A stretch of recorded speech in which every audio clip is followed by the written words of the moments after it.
apresenta o balanço do projeto Análise, Projeto e Controle de Sistemas sob Restrições, APQ 0210022, que é financiado pela FAPEMIG e apoiado pelo Cefet Minas.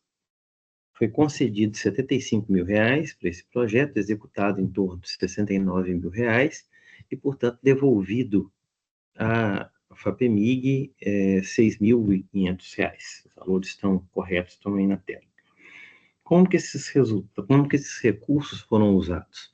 Existe uma prestação de contas, R$ 16.800 foram usados por 6 meses de bolsa BDCTI, que foi fundamental para a manutenção de um equipamento que usamos aqui no laboratório, vai ser apresentado.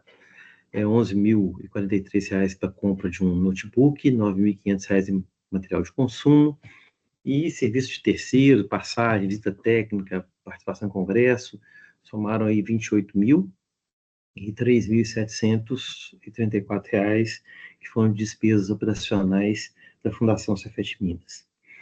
Quais foram os produtos que foram entregues? Então, nos produtos entregues, nós conseguimos produzir 21 artigos em congressos nacionais, e entre parênteses, você está vendo qual era o valor proposto, né? Então, a gente conseguiu 21, mais que o dobro do que foi proposto, 5 artigos em revistas especializadas, no lugar de 4 que foram propostos, 4 trabalhos de conclusão de curso, inicialmente não havia sido previsto nenhum, 4 dissertações de mestrado, foi prevista apenas uma tese de doutorado, na verdade, foi uma qualificação que já aconteceu, e a defesa dessa tese de doutorado ocorre no mês de dezembro deste ano de 2026. Já tem data marcada, 3 de dezembro. Foram produzidos 2 pitches de divulgação, esse é o segundo, e também foram feitos 2 seminários para a comunidade a respeito dos trabalhos que foram desenvolvidos, e não havia sido previsto nenhum. Esse projeto foi desenvolvido no Laboratório de Sinais e Sistemas do campus de Divinópolis, do Cefet MG. Então, uma das primeiras coisas que foi feita foi a manutenção e atualização da planta de tanques iterativos, né? Foi feita a manutenção das instalações eletroeletrônicas, da parte mecânica. Então, aqui nessa foto do lado esquerdo aqui, né, a gente pode ver a planta, o sistema que foi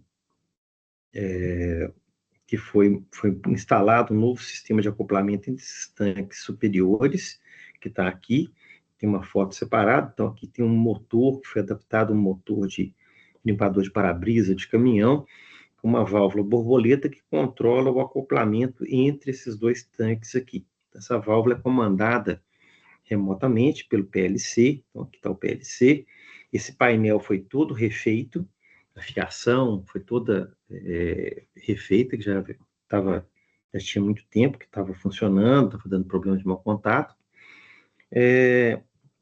E aquele sistema que foi feito, dá para ver melhor aqui nessa figura, né? Aqui está o motor acionando o sistema, aqui está a caixa com a eletrônica embarcada, aqui é a vista lateral desse sistema, né? Que tem isso aqui, essa flange que está colocada aqui, é a flange onde está instalada a válvula. Aqui tem um sensor de posição, a abertura, e aí o motor que faz o acionamento, que está bem aqui do lado. Nesse projeto, a gente trabalhou com controle via rede, e o que a gente teve de contribuição? Então, um fato que você tem na indústria 4.0, onde os processos estão conectados via rede, o controle acontece via rede, nós temos um fato, é que as medidas e os sinais de comando acontecem em intervalos variáveis de tempo. Então, quando um medidor manda uma informação, ele não consegue mandar essa informação de maneira regular e essa informação chegar em intervalos constantes para o controlador que está na rede. Da mesma forma, quando o controlador toma uma decisão, ele manda essa informação de volta para a rede para entrar, por exemplo, num atuador do processo, e essa informação não chega em intervalos regulares de tempo. Então, esse é um fato. O problema é que as técnicas de controle que existem, elas não são aplicáveis nessa situação. Elas são aplicáveis somente quando as medidas, tanto as medidas quanto os sinais de comando, acontecem e são transmitidos em intervalos fixos, constantes de tempo. Então, nesse aspecto, nós proporcionamos soluções. Foram novos métodos para projetar controlador, permitindo um intervalo de tempo variável que é compatível com esse tipo de funcionamento da rede na indústria 4.0. Também foram desenvolvidos novos métodos para evitar a transmissão excessiva de dados. Quando você tem vários medidores mandando informação para a rede, né, nem sempre essas informações são de fato novidade.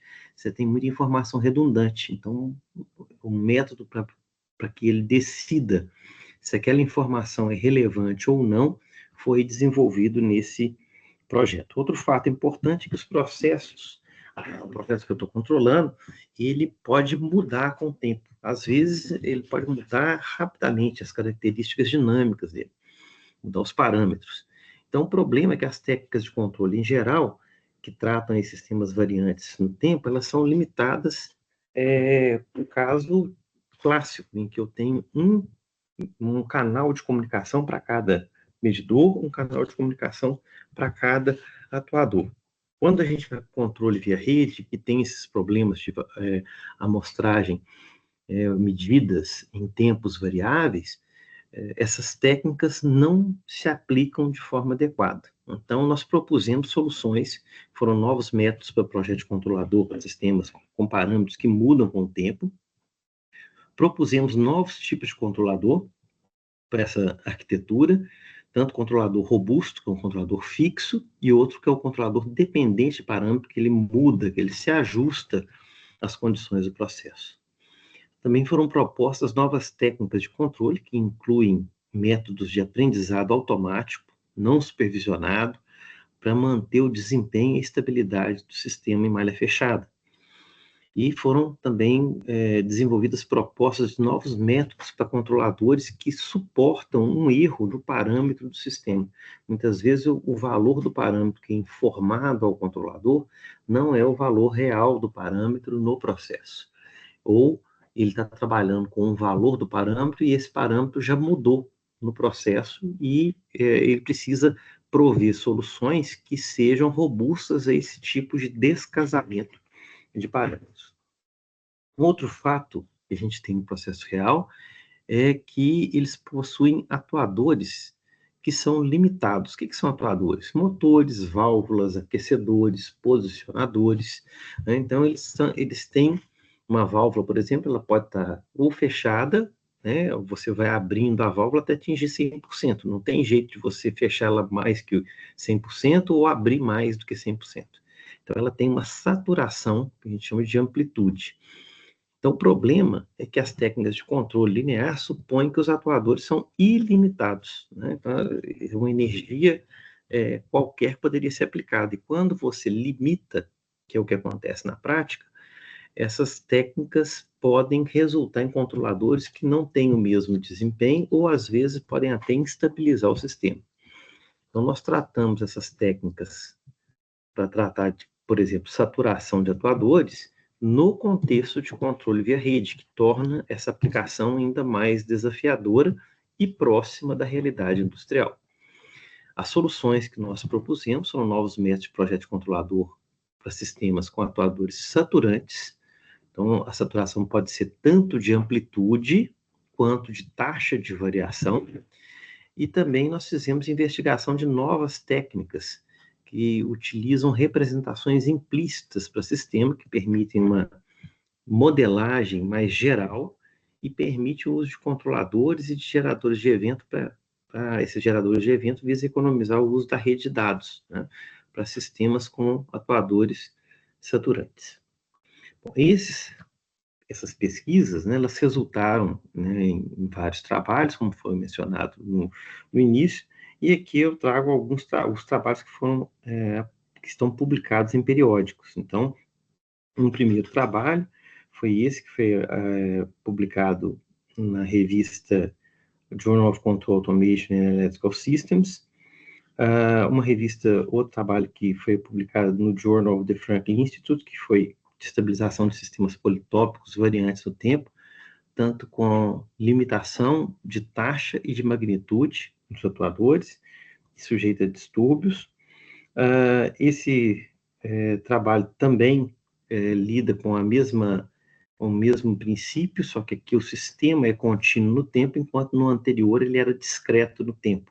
Então, esse trabalho vai estar mais próximo da realidade industrial, em que os processos são contínuos e ele vai lidar com os problemas que a gente mencionou da comunicação via rede. Nesse trabalho, a gente apresenta uma técnica nova para lidar com o descasamento de parâmetros, que reproduz resultados bem menos conservadores, melhores que os da literatura, e nesse trabalho a gente desenvolve uma técnica um pouco mais geral, que permite um funcional de segundo grau, que gera também condições de análise mais interessantes. Tem um artigo que está submetido atualmente em processo de revisão, que é para estabilização robusta de sistemas LPV, quando eu não tenho acesso à medição dos parâmetros, né? Nós estamos aguardando a avaliação desse artigo. Então, que seria o 6º trabalho desse em periódico desse projeto. Foi feito mais alguma coisa? Sim, foram feitos, teve algumas coisas que vale a pena destacar. Né? Então, primeiro, a gente teve participação envolvendo também alunos, né, em 3 congressos nacionais e 3 eventos internacionais. Foram feitas visitas técnicas a pesquisadores na Universidade de Sevilha, na Espanha, e Groningen, nos Países Baixos, que foram visitas muito boas, que resultaram em novos temas de pesquisa na área de controle via dados, e que nós já estamos explorando, né, as consequências dessa visita, das técnicas que a gente discutiu, com novos projetos de doutoramento que estão em andamento. Também visitamos a Universidade de Poitiers, na França. Foram conquistados aí 3 prêmios, né, um prêmio internacional da I3E Computational Intelligence Society de Best Paper Award, o melhor trabalho do Congresso, na I3E Fuzzy Systems, né, da Conferência de Sistemas Fuzzy, e também o Prêmio Nacional de Melhor Artigo, em primeiro lugar, na categoria Doutorado, no ano 2024, e o Prêmio Nacional no Simpósio Brasileiro de Automação Inteligente, neste ano, 2025, de Melhor Artigo, segundo lugar, na categoria de Mestrado, para o trabalho Projeto de Controladores PID para Sistemas Discretos no Tempo com Atraso Incerto. Esse projeto também ele se desdobrou em contatos com indústrias da região, indústrias de cabos elétricos e algumas indústrias na área de alimentos que se interessaram pelos projetos. A gente tem tido tentativas aí de cooperação e, principalmente, novas oportunidades de pesquisa para aprimorar técnicas de projetos de controladores, visando a aplicação em sistemas reais.